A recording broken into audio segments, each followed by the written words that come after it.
Le 24 février 2022, l'armée russe a envahi l'Ukraine.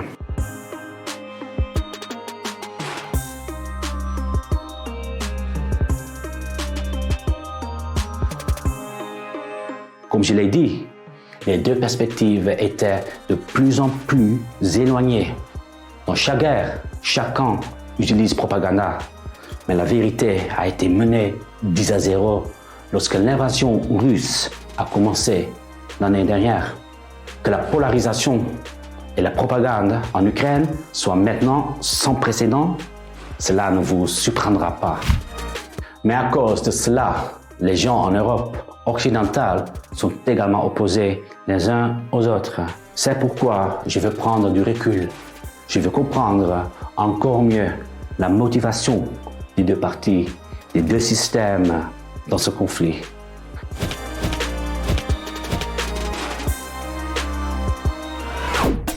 Cette vidéo traite du contexte de l'invasion russe de l'Ukraine. Comment en est-on arrivé là? Je vous raconte ce contexte en présentant deux perspectives, celle de l'Occident et celle de la Russie. Mais dans cette vidéo, je ne fais pas que vous embrouiller. J'essaie aussi de vous aider en distinguant le mensonge de la vérité. De plus, vous obtenez mon analyse sur ce conflit. Pour l'instant, je vais vous donner un conseil. Soyez curieux, osez douter, enquêter et changer de point de vue. Et puis, vous aussi, vous comprenez un peu mieux le monde. Pourquoi Poutine a-t-il décidé d'envahir l'Ukraine? Et pourquoi l'Occident soutient-il si ouvertement l'Ukraine? Les motivations peuvent être divisées en 4 catégories.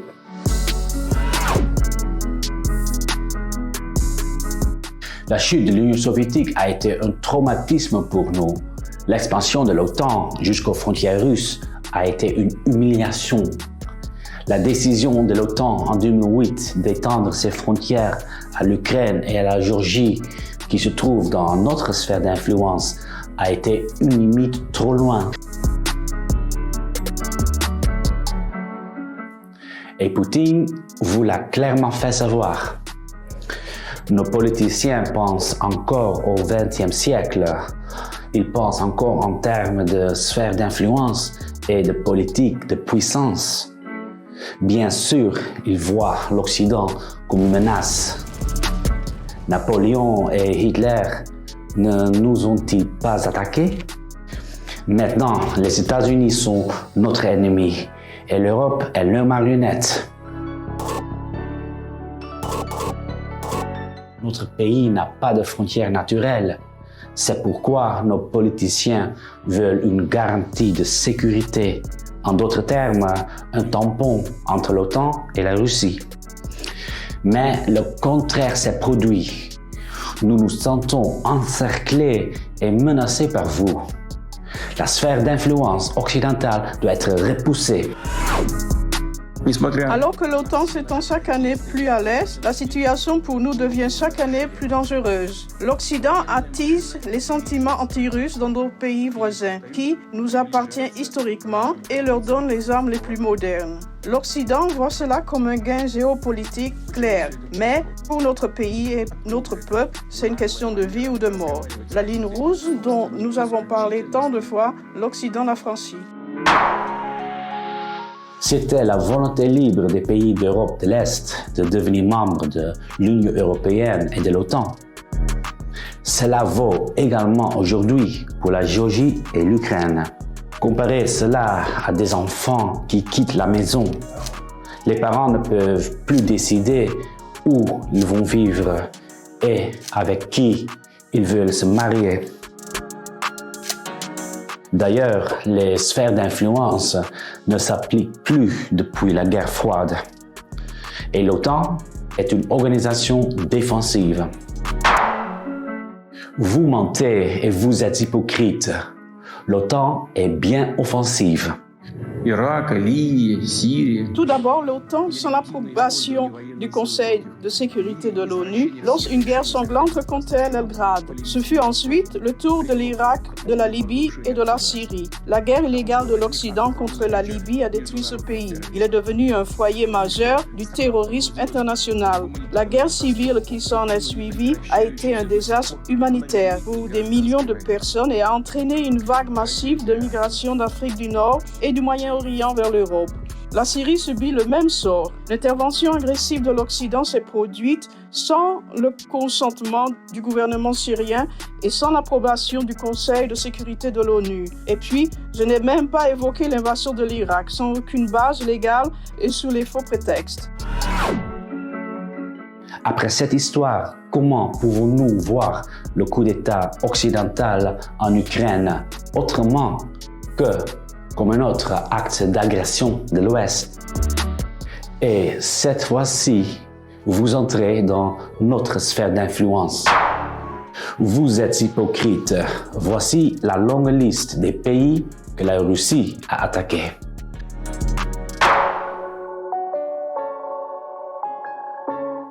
Notre pays est riche en ressources naturelles. Nous sommes devenus extrêmement riches en vendant du gaz à l'Union européenne. Mais le gaz avait un autre avantage. Comme l'Union européenne est devenue dépendante du gaz bon marché russe, Poutine avait un moyen de chantage en main. Mais depuis quelques années, l'Europe subit une transition énergétique. En raison du changement climatique, l'objectif est de cesser d'utiliser le gaz. Poutine savait donc que son joker de chantage ne tiendrait pas longtemps. L'invasion de l'Ukraine devait donc avoir lieu maintenant. L'Est de l'Ukraine est également riche en matières premières.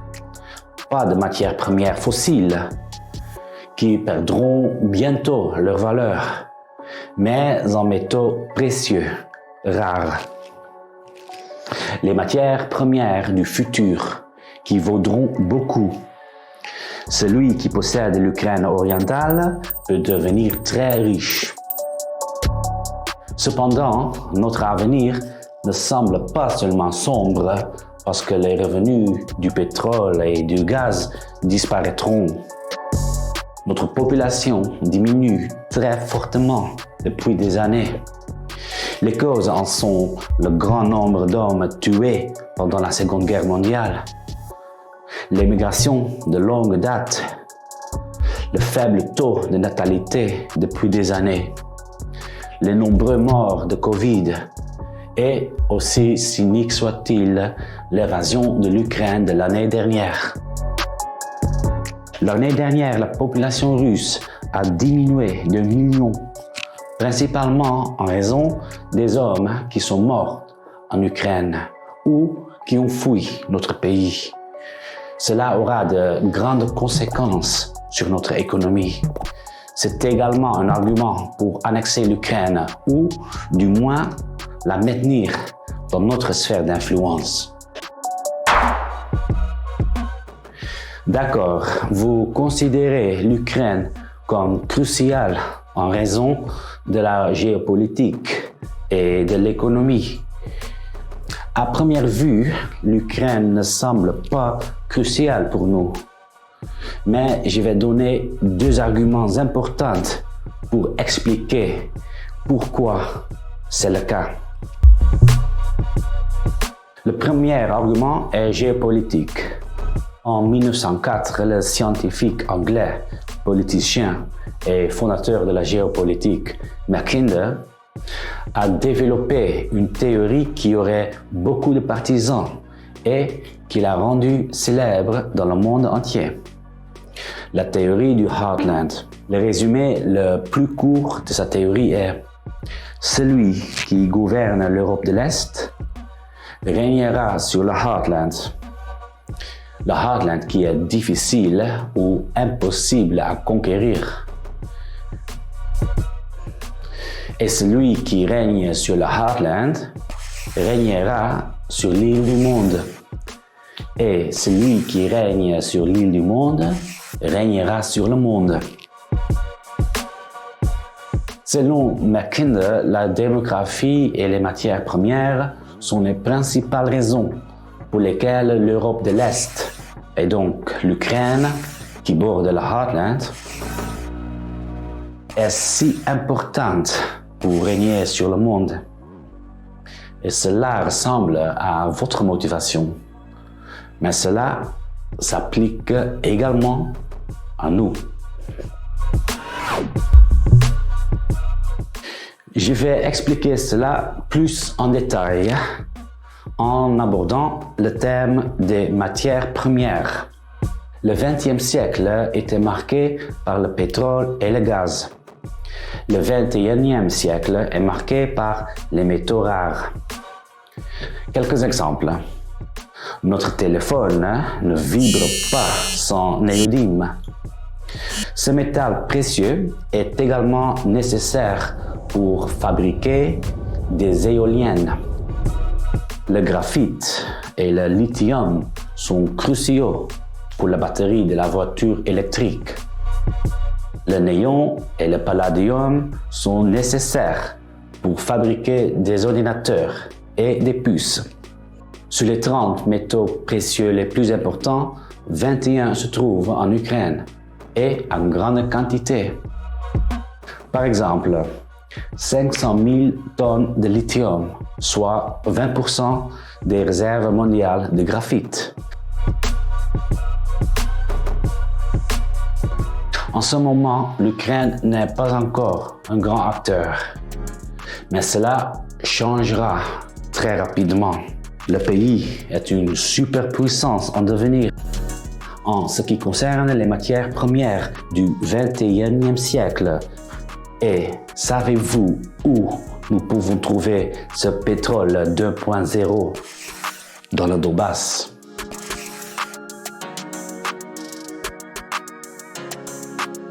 On peut également trouver beaucoup de ces métaux dans le sol chinois, mais nous ne voulons pas nous fier à ce pays. C'est notre plus grand concurrent.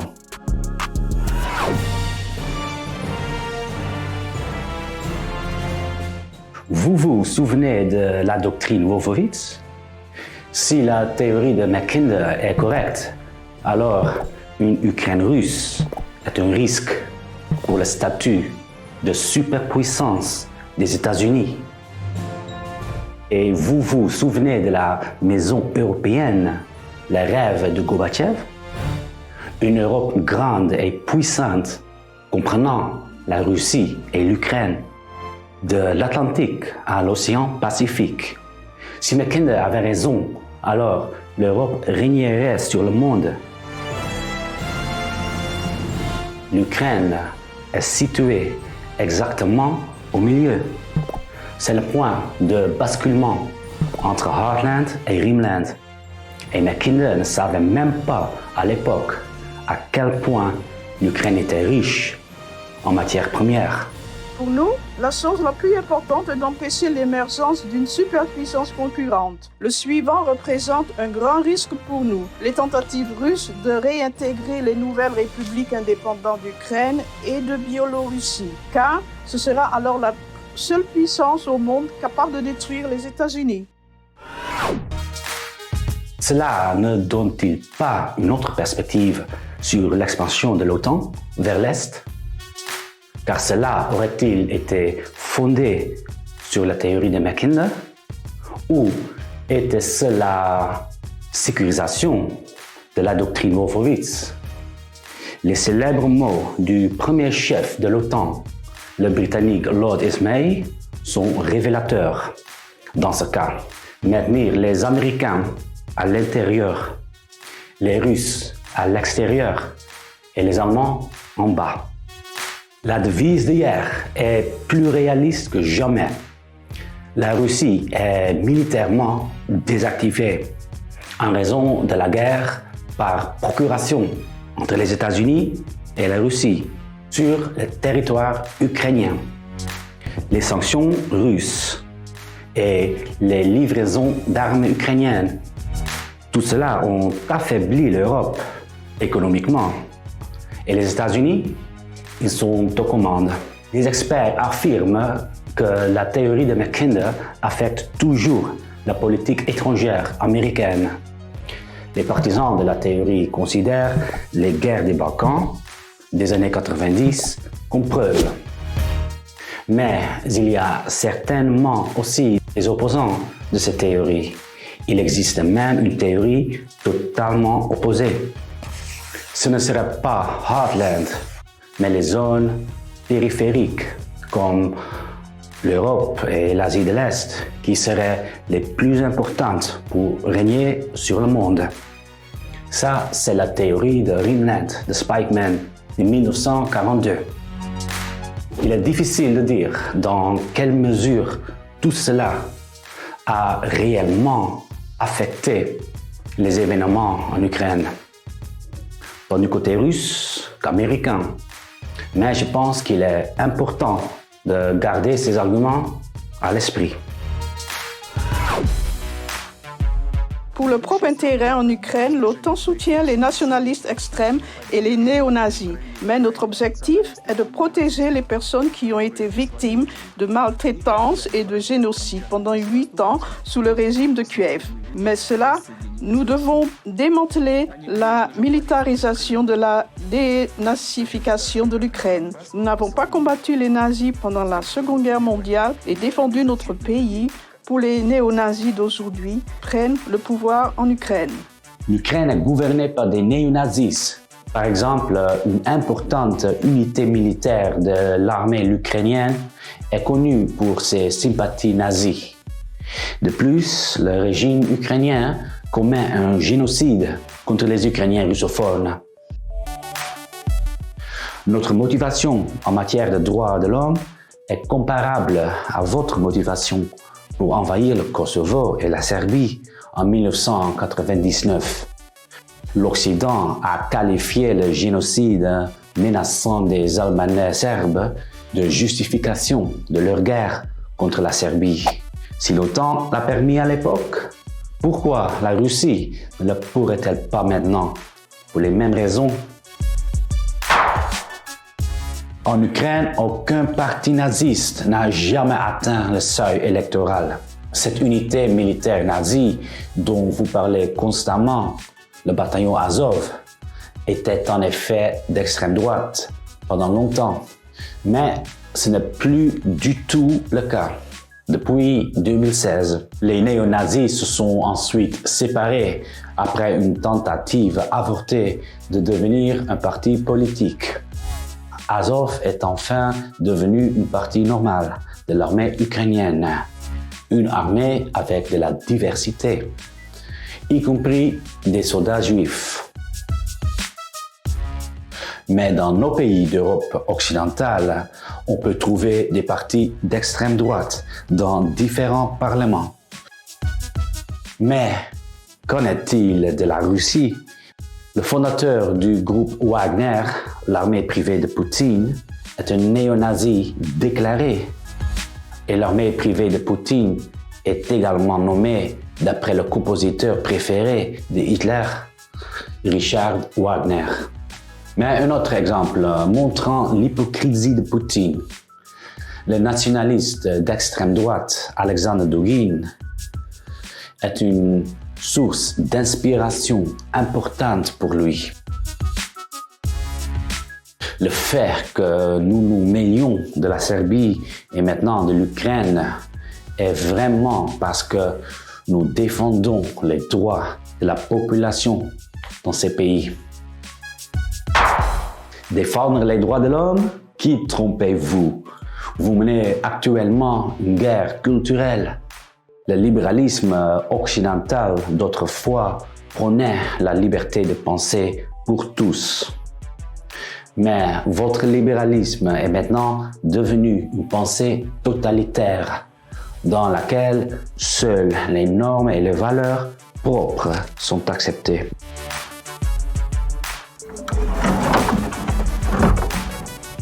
En d'autres termes, il n'y a de place que pour l'égalité des sexes et les droits des homosexuels. Mais il n'y a pas de place pour les valeurs conservatrices, chrétiennes et traditionnelles.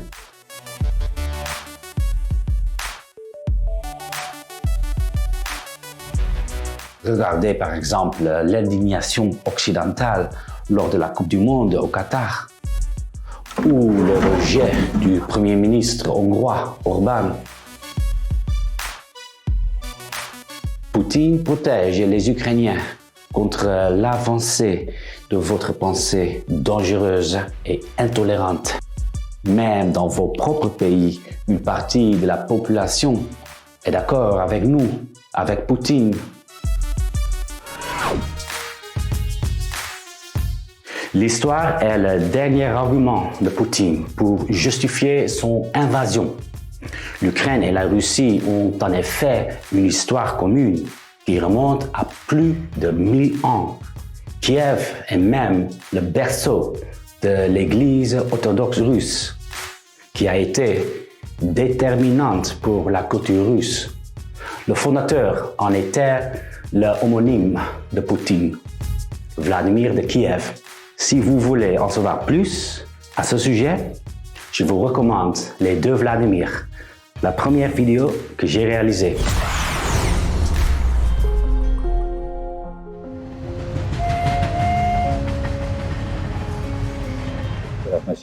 Je crois que l'élargissement de l'OTAN est une grande erreur. Malgré vos promesses, je ne suis pas rassuré quant au fait que la Russie n'a rien à craindre, car on ne peut pas humilier un peuple sans conséquence. Où est-ce là la nouvelle stratégie de l'OTAN?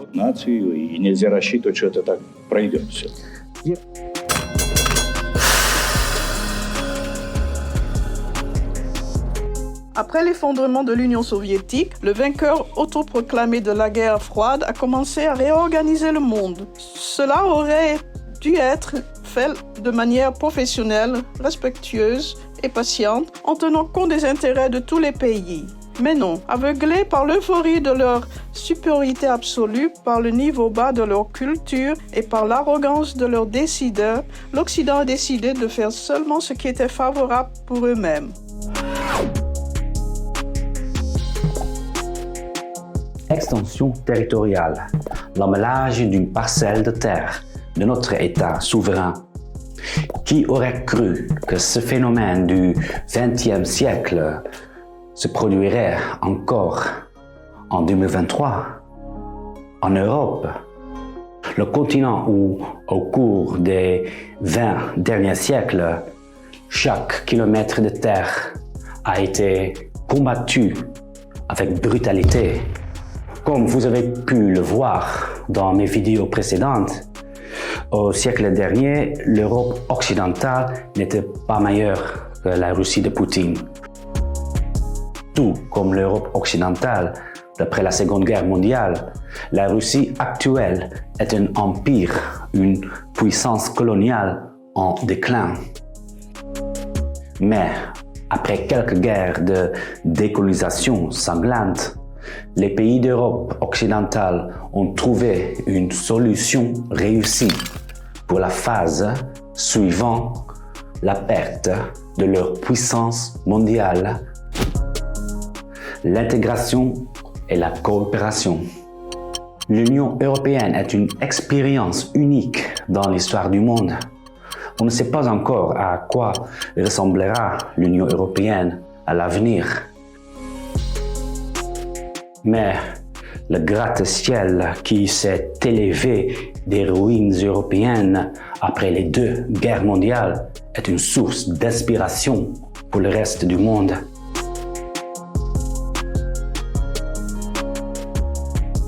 Je pense que d'autres régions dans le monde suivront l'exemple de l'Union européenne au cours des 100 prochaines années. Le train du progrès s'est arrêté en Europe de l'Est. Il leur a apporté la prospérité. Les Ukrainiens l'ont vu et ils veulent aussi un billet pour ce train. Cela effraie des dirigeants comme Poutine, mais aussi Xi Jinping en Chine, car il représente un autre système politique. En ce qui concerne la Russie, cela aurait pu être si différent. Gorbatchev voulait aussi monter à bord du train européen, mais le contrôleur américain a déchiré le billet de ce train transsibérien. À mon avis, ça, c'est la plus grande erreur géopolitique du XXe siècle.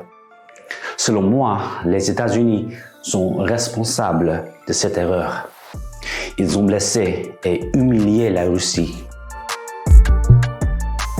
La première erreur a été commise par le gouvernement de Bush Senior en 1990, avec la promesse verbale à Gorbatchev que l'OTAN ne s'étendrait pas vers l'Est.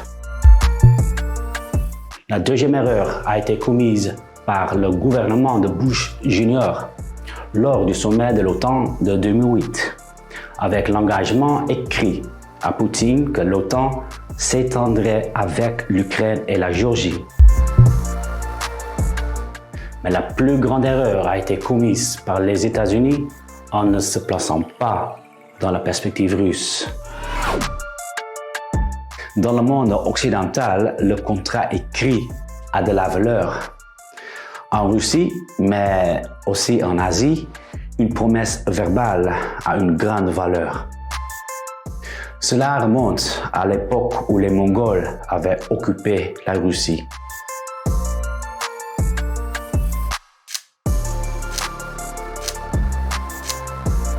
Et cela durait seulement quelques siècles.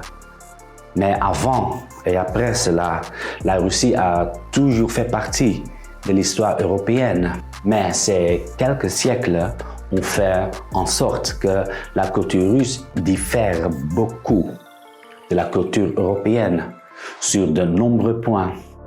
Alors que l'Europe changeait justement avec la Renaissance et la Réforme, la Russie était coupée de l'Europe.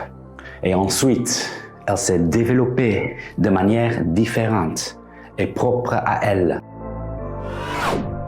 La valeur d'une promesse verbale. Cela semble être une petite différence culturelle, mais 900 ans après l'invasion mongole, cela provoque maintenant de la colère et de la méfiance en Russie. Mais le monde occidental n'a pas non plus tenu compte du point de vue russe sur d'autres points. Le nationalisme, le maintien de l'empire d'autrefois, la pensée en termes de pouvoir, en termes de sphère d'influence et en termes des États tampons. Poutine pense comme quelqu'un du 19e ou 20e siècle.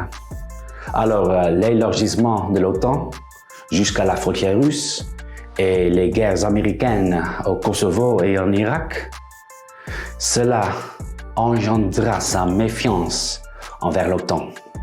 Pour Poutine, l'OTAN a commis un coup d'État en Ukraine. Alors le sommet de l'OTAN en 2008, c'en était trop pour lui. Et c'était sa preuve ultime.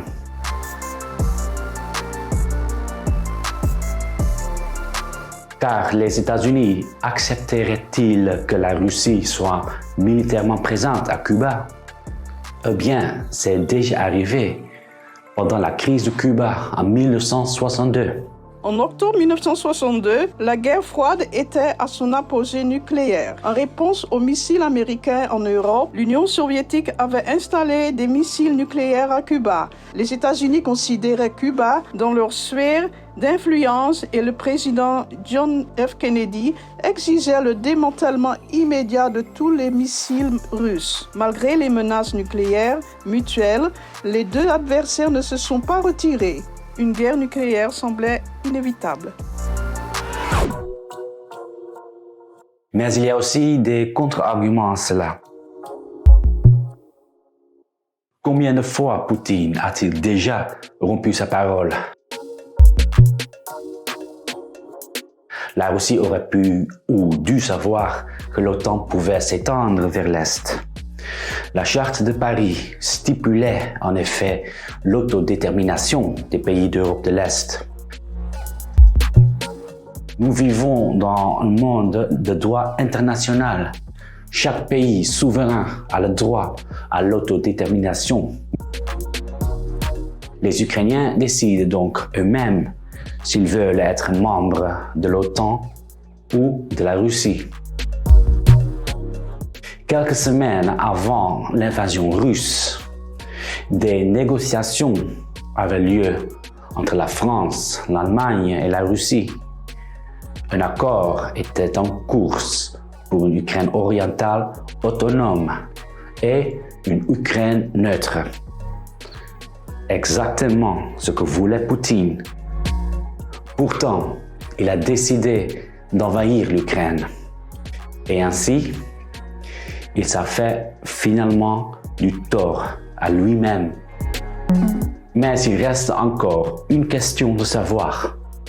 Pourquoi les Américains ont-ils commis cette erreur géopolitique? La réponse russe après le sommet de l'OTAN en 2008 était claire, n'est-ce pas? Surtout quand il a envahi la Géorgie, peu de temps après. Cette question est difficile à répondre. Est-ce la doctrine Wolfowitz? Est-ce la théorie de Mackinder sur le Heartland? Est-ce la défense de la démocratie et les droits de l'homme? Ou est-ce les ressources naturelles ukrainiennes? Beaucoup de gens croient en un complot passionnant dans lequel l'Amérique calculatrice pousse délibérément la Russie à la guerre. Moi, je n'y crois pas. Tout d'abord parce que le grand défi pour l'Occident n'est pas la Russie, mais la Chine, malgré ce que prétend la théorie du Heartland. Mais plus important encore, la réalité, le monde est toujours moins passionnant ou prévisible et cohérent que notre cerveau ne le suggère. Comme je vous l'ai dit à la première partie, nos cerveaux préfèrent rechercher des histoires concrètes et des ennemis clairs. Mais l'histoire est faite de hasards isolés, d'incertitudes et de stupidité. Un grand complot est toujours voué à l'échec. Pourquoi? Parce que nous sommes des êtres humains. Et partout où des êtres humains sont impliqués, tout s'écroule. Les êtres humains ne peuvent tout simplement pas se taire.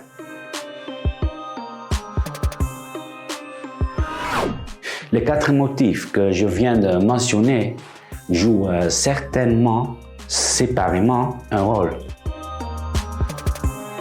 Mais le rôle douteux des États-Unis est, selon moi, mieux comparé à l'éléphant qui piétine dans un magasin de porcelaine.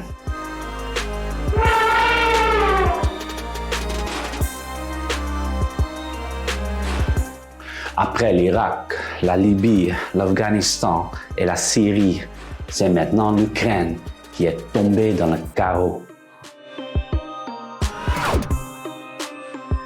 Cependant, la politique maladroite des États-Unis peut également être défendue. Parce que, est-il blâmable pour un pays d'agir dans son propre intérêt géopolitique ou économique?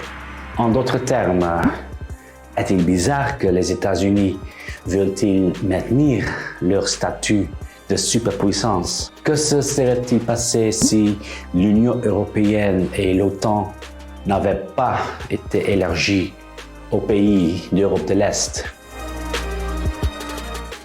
Les mêmes choses se seraient-elles peut-être produites dans ces pays que celles qui se sont produites en Yougoslavie dans les années 90?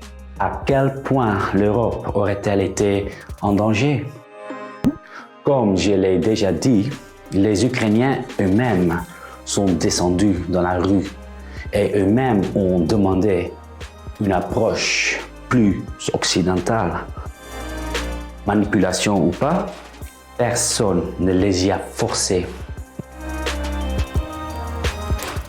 Les États-Unis ont donc une grande responsabilité dans la guerre en Ukraine. Mais une seule personne est ultime responsable de cette guerre brutale, Vladimir Poutine. Vous pouvez arriver à une conclusion différente. Ça ne me surprend pas. Car s'il y a une chose sûre, c'est à quel point la vérité est complexe dans ce conflit. Ça, c'est pourquoi je vous ai présenté les deux perspectives opposées. Car ce n'est qu'ainsi que vous vous rapprocherez de la vérité en vous mettant à la place de la personne qui pense à l'opposé de vous. De nos jours, nous semblons chercher de moins en moins la vérité. Nous sommes de plus en plus divisés en deux groupes. Deux vérités. Nous préférons croire en notre propre vérité, qui est toujours l'opposé de la vérité de l'autre groupe. Un moyen simple de sortir de cette impasse ne semble possible que si nous approfondissons réellement les points de vue des uns et des autres. Dans la prochaine partie de cette série sur la guerre en Ukraine, je vais quitter le passé, m'arrêter sur le présent et entrer dans l'avenir avec vous.